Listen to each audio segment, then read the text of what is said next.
Le dossier va sans doute faire beaucoup parler au cours de cette année 2025. D'ailleurs, dès le 21 janvier, donc dans quelques jours pratiquement, on aura droit à leur procès. Qu'est-ce que la criette va nous présenter au regard de ce que les intéressés auraient pu présenter comme défense? Je pense que l'actualité va être assez mouvementée. Assez fournie aussi dans ce domaine. Exactement, à partir de cette période-là. Et vous parlez de Joël Aïvo et de Ricky Amadougou. Oui. Quand je regarde aujourd'hui le professeur Joël Aïvo, je constate qu'il y a à la limite un peu d'accalmie. Il y a un peu de calme autour de sa personnalité. Contrairement à Ricky Amadougou, où il n'y a pas cette semaine-là, où on continue de parler d'elle, surtout par rapport à des œuvres sociales. Donc la question que vous posez, c'est de savoir comment est-ce qu'une personne se retrouve en prison et de la même manière, on continue d'organiser des activités en son nom. Et ces activités-là ne sont plus des activités politiques, mais plutôt des activités d'ordre humanitaire. Est-ce à dire que une fois qu'elle aurait recouvré toute sa liberté, elle va mettre vraiment un terme à la démarche politique et commencer par s'investir plus dans le volet humanitaire? Est-ce que c'est aussi une forme, une façon de démontrer au chef de l'État que, bon voilà, nous vous avons laissé maintenant le terrain politique, nous préférons nous investir plus en tant que personnalité au niveau du social, donc être simplement avec les communautés, parce que toutes les stratégies sont aujourd'hui bonnes pour permettre à ces différentes personnalités-là de bénéficier de grâces présidentielles, même si le chef de l'État a été assez ferme sur la question il y a pratiquement quelques mois en arrière. Très bien. Alors, sur l'image, sur le quotidien également, oui, merci.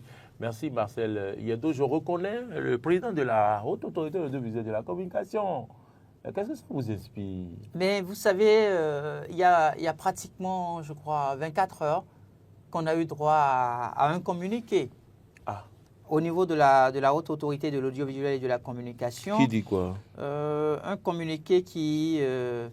je vais vous le lire. Compte tenu du caractère délicat de l'information liée à la sécurité, je rappelle à tous que conformément à la loi 2015-07 du 20 mars 2015 portant Code de l'information et de la communication, en son article 36, les informations sensibles relatives au terrorisme dans une partie du septentrion de notre pays requièrent, ici comme ailleurs, pour leur traitement, doigté et circonscription. Et après, il y a eu deux autres alinéas qui ont été ajoutés. Est-ce que ça veut dire qu'on ne doit pas en parler du tout? Ce n'est pas ça. Il y a ce qu'on appelle la responsabilité sociale du journaliste. Bien souvent, les téléspectateurs, les internautes ne comprennent pas ces aspects-là et ils pensent que le journaliste, parce qu'il a l'information, parce qu'il détient la bonne information, il a l'obligation de tout dire. Non, à des moments donnés, il a l'obligation de réserve.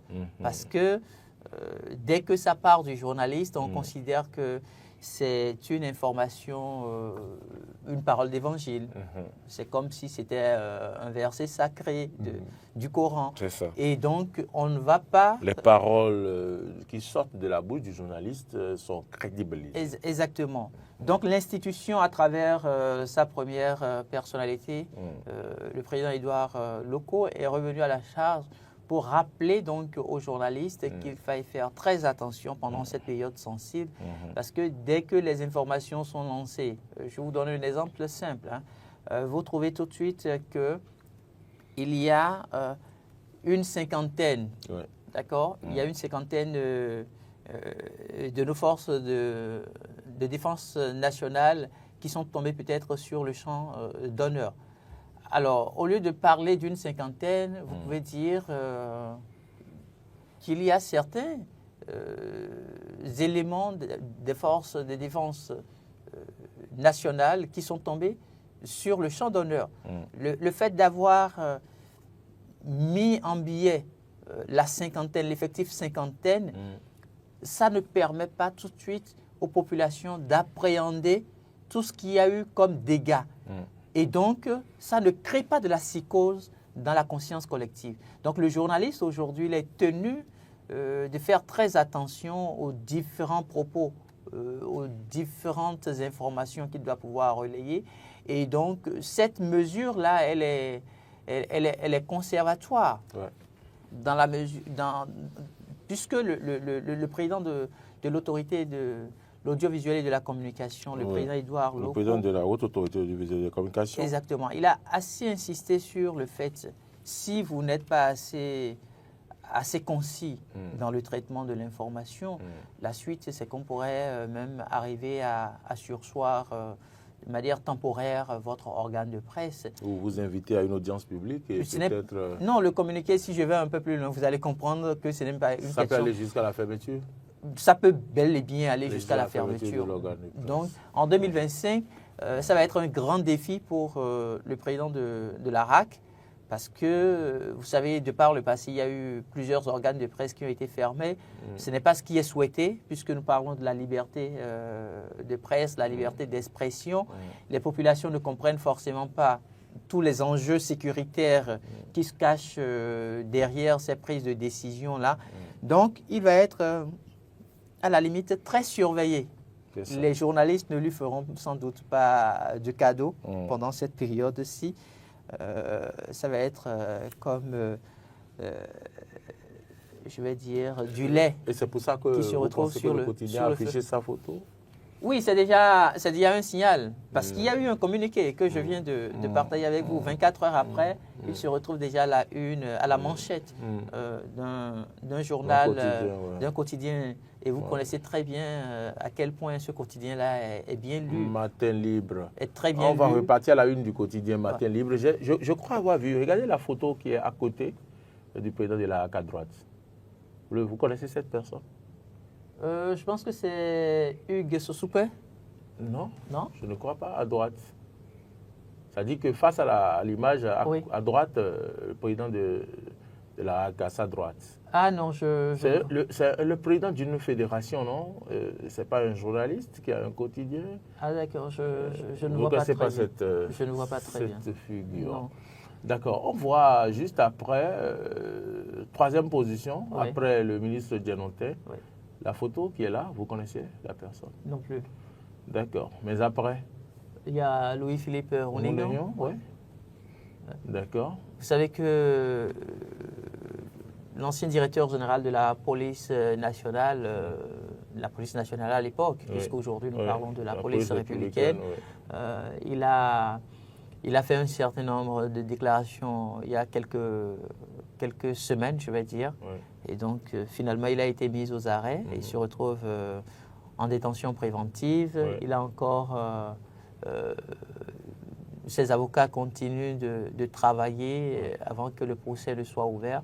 Donc, 2025, sans aucun doute, va se faire compter avec son procès, donc on va parler un peu de lui dans les médias. Oui, au-delà du fait qu'il y aura son procès, lui-même, il a défié l'autorité de l'État parce qu'il a trouvé qu'il devrait fêter l'anniversaire de la conférence, l'anniversaire de la Constitution du 11 décembre 1990.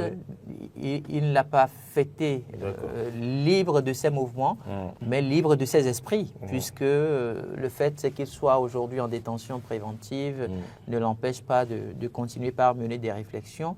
Maintenant, la grande question, c'est de savoir, est-ce qu'après son procès, nous aurons droit à d'autres scénarios? On attend de voir. Donc, sans doute, c'est l'une des raisons qui aurait poussé Matin Libre à pouvoir l'afficher au rang des 20 personnalités qui feront l'année 2025. Et puis, la première personne qui a osé déclarer sa candidature pour 2026, c'est aussi à la une du quotidien. Vous aviez vu là où...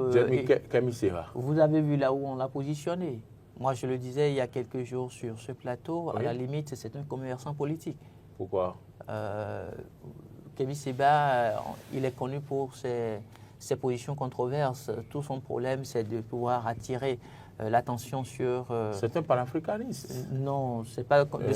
non. On sait qu'il draine du monde. Non, en fait... Il y a beaucoup de panafricanistes dans le monde entier qui sont de son côté. Beaucoup de panafricanistes au Bénin qui sont de son côté également. Ils ne seront pas d'accord avec vous. Non, mais je ne souhaite d'ailleurs pas qu'ils soient d'accord avec moi. Le combat du panafricanisme mené par Kwame Nkrumah, Marcus Garvey, Thomas Sankara et bien d'autres leaders africains, on a vu comment est-ce que le panafricanisme a été une source d'éveil de conscience.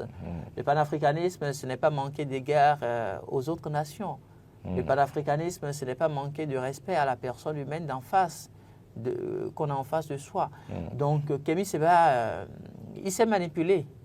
Il est dans la manipulation à outrance. Il sait sur quel levier oui. appuyer pour avoir la masse avec lui. C'est ça. Et il en a l'habitude. Donc, on ne va pas se permettre de dire, même si aujourd'hui... Mais ce n'est pas vous qui l'avez mis à la une du quotidien, c'est le quotidien qui a affiché sa photo. Donc, et je pense qu'en 2025... Le quotidien parle, puisqu'on parle de lui maintenant, évidemment, nous sommes en 2025, et nous on parle de lui sur ce plateau, ça veut dire qu'on va entendre parler de lui. On va entendre parler de lui, mais les Béninois auront l'occasion de lui dire que même s'il y a quelqu'un qui devrait remplacer le président Patrice Talon, ce n'est pas lui. Parce qu'aujourd'hui, notre pays, on ne va plus le laisser dans les mains de n'importe qui. Excusez-moi de le dire de cette manière-là. Le président Patrice Talon a énormément travaillé pour que nous puissions atteindre un seuil en termes de développement aujourd'hui, même s'il y a beaucoup de choses à corriger. Mais ce n'est pas quelqu'un comme Kémy Séba avec tout ce qu'il a déjà connu par le passé comme situation qui se retrouverait demain à la tête de l'État béninois. En tout cas, pas en 2026. Peut-être après 2026, il arrivait encore à revoir sa posture, que ce soit sur le plan international et autres. On verrait. Alors, le monsieur qui a porté les lunettes, qui est juste avant Philippe Rondéon, c'est bien le PDG de Move Africa. D'accord? Vous ne le connaissez pas? Non, je ne le connais pas. C'est Omar, j'espère que je vais bien prononcer son nom. Omar Nahli, N-A-H-L-I. Donc, étant donné que l'environnement des GSM devient concurrentiel, vous le savez, hein, Move Africa aussi se donne des moyens pour s'illustrer. De la même manière, Celtis aussi se donne les moyens. Moi, je suis aujourd'hui... oui, donc, on affiche sa photo. Oui. Où est le PDG de Celtis là, parmi les gens? Bon, je ne vois pas. Vous ne le voyez pas. Bon, peut-être représenté par le chef de l'État, ou comme c'est l'État. Celtis, c'est pour l'État, non? Oui, Celtis, voilà. c'est pour... voilà, c'est pas privé. C'est pour bon, le quand même, Bénin. le journal a fait ressortir quand même la photo d'un PDG. Voilà. C'est normal, ils doivent avoir leur partenariat. Maintenant, qui est celui-là qui est avant le président de la haute autorité de l'audiovisuel, de la communication? C'est de lui que je parlais tout à l'heure, Hugues Sosoupé. Vous connaissez Hugues Sosoupé? Oui, c'est un compatriote béninois. Dernièrement, qui a dit qu'il y a eu encore une attaque, alors que ça ne s'est pas Ça n'a pas été le cas, voilà. Mais il y a eu attaque du côté de Burkina Faso, par contre. Oui, mais le Burkina Faso, ce n'est pas le Bénin. Cette même nuit, il y a avec 18 morts, je pense. Ce n'est pas le Bénin. Dans le rang des forces armées. Évidemment. Hugues Sosoupé, c'est un compatriote. Quelqu'un de Et quand le journal affiche sa photo comme ça, oui. Est-ce que le journal veut dire qu'on va parler de lui en bien ou en mal? Inéluctablement, on va parler de lui en bien. En bien parce qu'il fait partie des meilleurs lanceurs d'alerte aujourd'hui que nous avons. De fausses alertes aussi, vous voulez dire? Non, je ne parlerai pas de fausses alertes. Mais dernièrement... Non, en réalité, je ne parlerai pas de fausses alertes parce qu'en fait, Hugues Sosoupé fait partie des meilleurs acteurs de l'Afrique de l'Ouest qui s'investissent énormément dans l'investigation. Et vous savez mieux que quiconque, hein, dans notre profession, il est assez vite arrivé qu'on puisse partager une information avec vous, que vous ayez pris plusieurs semaines par exemple pour chercher à vérifier l'information, que vous ayez fait plusieurs croisement et que vous tirez la conclusion que ce que vous avez sous la main, c'est la bonne information. Et malheureusement, c'est une boutade. Oui, mais quand on dit qu'une attaque est en cours au nord, quand est-ce qu'on a pris le temps de vérifier pour voir s'il y a une attaque avant de lancer l'alerte? Non, je suis entièrement d'accord. Ça, c'est des choses, qu'on peut lui reprocher. Ça, c'est des choses qu'on peut lui reprocher, mais aujourd'hui... J'ai constaté quand même que quand il met des informations, il donne l'alerte souvent, ces informations s'avèrent. Ne soyez pas surpris que je vous dise que l'alerte part d'abord de Hugues Sosoupé avant que des compatriotes, avant que des confrères béninois ne commencent par mener leurs investigations à partir de la piste qu'il a lancée. Et puis, il n'est pas sur le territoire béninois. D'accord. Il n'est pas sur le territoire béninois. Et par conséquent, il a cette facilité-là parce qu'il a plusieurs sources, sans doute, dans le pays, qui essayent, dès que l'information leur tombe dessus, de partager les informations avec lui. Et parce qu'il a aussi un amour pour le Bénin, sans doute, il n'hésite pas à partager ces informations-là. Il y a beaucoup de choses qui se passent dans l'administration où les journalistes béninois aujourd'hui n'ont pas la possibilité d'en parler parce qu'évidemment, il y a des tests et lois qui leur font obligation à un moment donné de vendre à la limite, entre griffes, leurs sources, parce que s'ils ne le font pas, la suite va être très désagréable.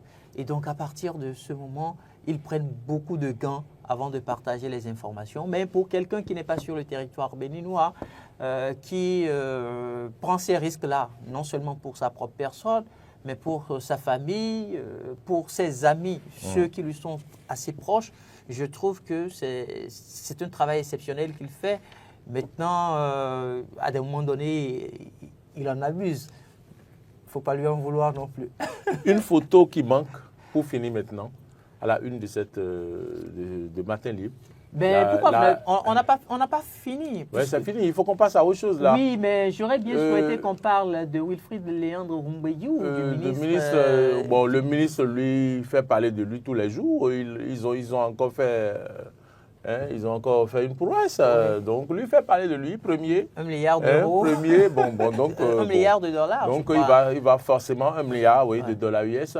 Donc, lui, il va forcément faire parler de lui encore en 2025. Bon, ça, je suis d'accord. À partir des chiffres. Je suis entièrement d'accord. Bon, Gernot Rohr, lui également, parce que vous savez que parfois, les cardiaques vont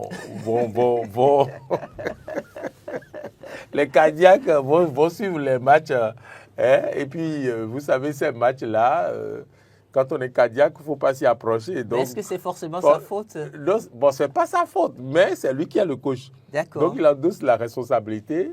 Et donc, il y aura toujours des matchs, des éliminatoires, Coupe du Monde, d'accord, mais aussi la Coupe d'Afrique qu'on va jouer. Je crois que c'est pour bientôt, non? Il y a aussi la figure du procureur de la Criette. Bon, lui, tous les jours, on parle de la Criette. Oui. Donc, bon, je ne sais pas. En 2025, qu'est-ce qu'on attendrait de lui? La Criette va continuer par faire son travail avec les procès en cours. Et que ce soit une institution impartiale, par exemple. Bon, oui, d'accord. Le souhait de toutes les populations béninoises. D'accord, Wilfried Léandre Rumbayou, quand vous en parlez. Oui, Wilfried Léandre Rumbayou, je voudrais le féliciter. C'est ça. Je voudrais le féliciter pour le travail exceptionnel qu'il fait. Se retrouver à sa place n'est pas du tout facile, surtout pour... C'est le travail qu'il fait qui n'est pas facile. C'est le travail qu'il fait qui n'est pas facile et le faire avec une personne ayant pour nom Patrice Talon. Un chef d'État qui, pratiquement en 8-9 ans, n'a fait que des réformes structurelles, des réformes institutionnelles, des réformes politiques. Et vous vous retrouvez pratiquement à défendre, puisque c'est le rôle du porte-parole, vous vous retrouvez pratiquement à défendre tout acte qui a été posé, non seulement par le gouvernement, à justifier, à trouver les mots justes. Et donc, ce n'est pas du tout facile. Être critiqué. Oui, mais c'est d'abord ça qu'il a accepté avant d'être porte-parole du gouvernement. Et donc, au-delà du fait qu'il est porte-parole du gouvernement, il porte aussi le message du chef de l'État. Et donc, s'il fait une petite erreur en sortant des extraits d'expressions ou de groupes de mots qui ne répondent pas à la démarche du chef de l'État, la seconde d'après, c'est qu'il est remercié. Bon, ce n'est pas encore Donc, arrivé, il le fait si bien. Oui, voilà, c'est pour vous dire Il à le quel fait si point bien. il va se retrouver tout le temps stressé. Oui, Tout on peut le temps dire. stressé. Avant On de peut le prendre dire. la parole, il faut pouvoir jouer avec plusieurs cartes. Il y a l'opposition qui est là et qui vous guette. Il y a les journalistes qui sont là et qui vous guettent et qui recherchent une belle phrase que vous allez sortir susceptible d'être mise en Il manchette. sera encore face aux journalistes tout à l'heure, à 11h30, Exactement. à la salle Fleuve jaune du ministère des Affaires des Affaires étrangères. Donc, il commence bien l'année, comme le mentionne le quotidien. Exactement. Donc, je pense quand même qu'il est dans son rôle. Il est dans son rôle. Il fait le job. Ouais. Et donc, on va lui souhaiter bon vent. Exactement. Et souhaiter aussi qu'il fasse beaucoup attention pendant cette période-ci, puisque nous sommes en train d'aller vers la période des élections de 2026, et donc une période au cours de laquelle il y a souvent de tensions. Les verbes, dès qu'on veut sortir des mots, on ne fait forcément plus attention parce qu'on a les intérêts politiques qui sont là. Donc il va recevoir sans doute beaucoup de coups. Beaucoup de coups, il va en recevoir beaucoup. Parfois, je me demande comment se porte sa famille. Il va s'y préparer, il est un habitué. Allons à la une de Fraternité pour parler donc de Vodou Days 2025 qui, des chiffres sont finalement sortis, 435 000 personnes, 335 000 personnes, une participation de plus de 435 000 personnes pendant ces jours dédiés au Vaudou du côté de Ouida. C'est effectivement l'adhésion populaire. Est-ce que c'est énorme? À l'art et à la spiritualité endogène. Ce chiffre est énorme? Ce chiffre... 435 000 personnes. Ce chiffre est énorme. Pour le chef de l'État, vous en parlez tout de suite. Il vous dira qu'il souhaite voir le million de touristes, peut-être en 2026. Oui. Parce que c'est quelqu'un qui porte un très grand rêve pour Mais on aurait pu aussi nous préciser ce que ça a apporté comme fonds, qu'est-ce qui est rentré avec la vente des t-shirts, la visite des musées. Qu'est-ce qui est rentré comme fonds? Mais je pense que le ministère... Ça a rapporté combien au Bénin? Je pense que le ministère de l'économie et des finances, à travers ses cadres, doit pouvoir faire ce travail-là.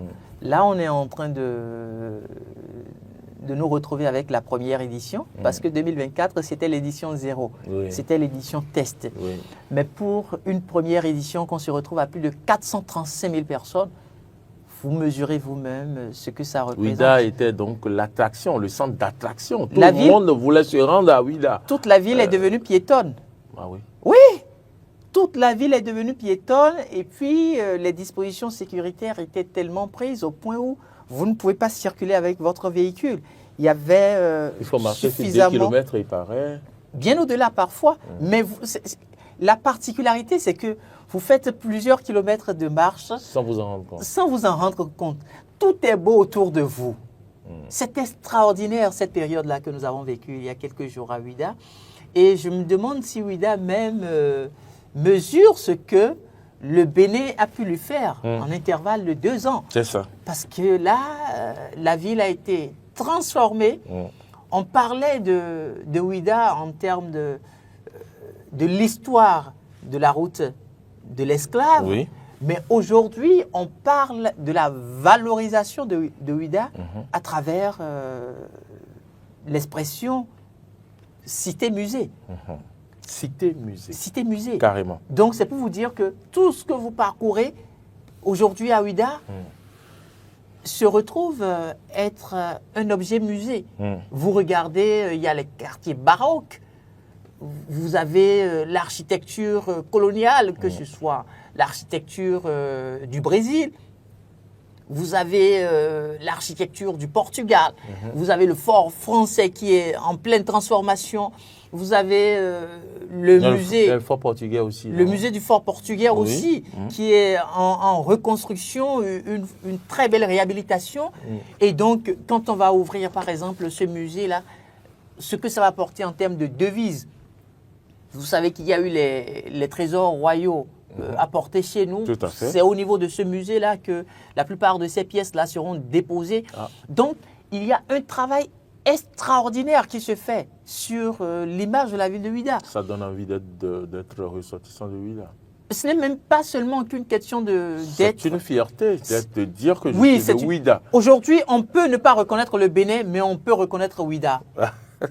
Non, mais c'est extraordinaire. C'est fort ce que je vous dis. On peut ne pas reconnaître, c'est-à-dire en voulant... Mais Ouidah force l'admiration. Oui. Et va forcément amener les gens à reconnaître le Bénin. Exactement. Puis ils vont se demander, mais Ouidah, c'est où? Évidemment, c'est-à-dire que quand vous vous retrouvez aujourd'hui au niveau des États-Unis d'Amérique, par exemple, il y a plusieurs îles des Caraïbes où, dès que vous parlez du Bénin, certaines personnes n'auront pas de mal à reconnaître le Bénin parce que leurs racines, leurs ancêtres afro-descendants qui sont devenus partent forcément du Bénin. Donc, ils vont mieux vous parler quand vous dites le Bénin, tout de suite, ils vous disent oui, nos racines se retrouvent au Bénin. Mais vous allez au niveau d'autres parties du monde entier, vous parlez du Bénin, on vous dira c'est où. Mais quand vous dites Ouidah, mais quand vous dites Ouidah, même s'il ne connaît pas, il a entendu parler. Parce que l'on a tellement vendu la richesse culturelle de cette ville-là que à l'international, Ouidah est resté dans la tête. Il connaît mieux Vodun que Ouidah. Il connaît. Non, c'est pas évident. Il connaît Ouidah, mais au cœur de Ouidah, il y a le Vodun. Au cœur du Bénin, il y a quoi? Et au cœur du Bénin, vous avez plusieurs cultures, vous avez plusieurs ethnies. On vous parlera du Bariba, on vous parlera de Tata Somba, on vous parlera de l'Amazone. Des chutes de Tanungu. Exactement. Donc, il y a tout ça. On vous parlera des montagnes. On parlera des collines. Des mamelles de Savère. Exactement. Donc, tout ça constitue la richesse du Bénin. Mais quand vous dites Ouidah tout de suite, vous-même imaginez, première édition d'un festival, et on est à plus de 435 000 visiteurs. 435 000 visiteurs. Mesurez un peu ce que ça représente en termes d'impact. Quand on prend une seule personne, c'est prouvé que dès que vous touchez à un individu, c'est près de 256 personnes que vous avez derrière cette personne-là. Scientifiquement, c'est prouvé. Et donc, faites un peu le calcul et vous mesurez le nombre de personnes qui pourraient porter le nom Ouidah. Ouidah est devenu pratiquement un label. Oui, un label, c'est ça. Vous l'avez si bien dit. Voilà, c'est devenu pratiquement un label. Et donc, dès qu'on dit Ouidah, les gens se font une idée. Et à partir de cette idée-là, maintenant, vous leur dites, Ouidah se retrouve au cœur du Bénin. Ils se disent, mais en dehors de Ouidah, est-ce que nous avons la possibilité de visiter ailleurs? C'est de là que vous leur parlez de Grand Popo. C'est de là que vous leur parlez de Niki, des rois qu'ils auront à rencontrer, ainsi de suite. Donc, c'est pour vous dire que ce festival aujourd'hui, qui est en train de mettre en valeur nos valeurs endogènes, la spiritualité vaudou, non seulement dépasse les vaudounos, puisque c'est devenu un patrimoine national, et qui vous dit peut-être que cette richesse même pourrait, les années à venir, être inscrite au patrimoine mondial de l'UNESCO. En tout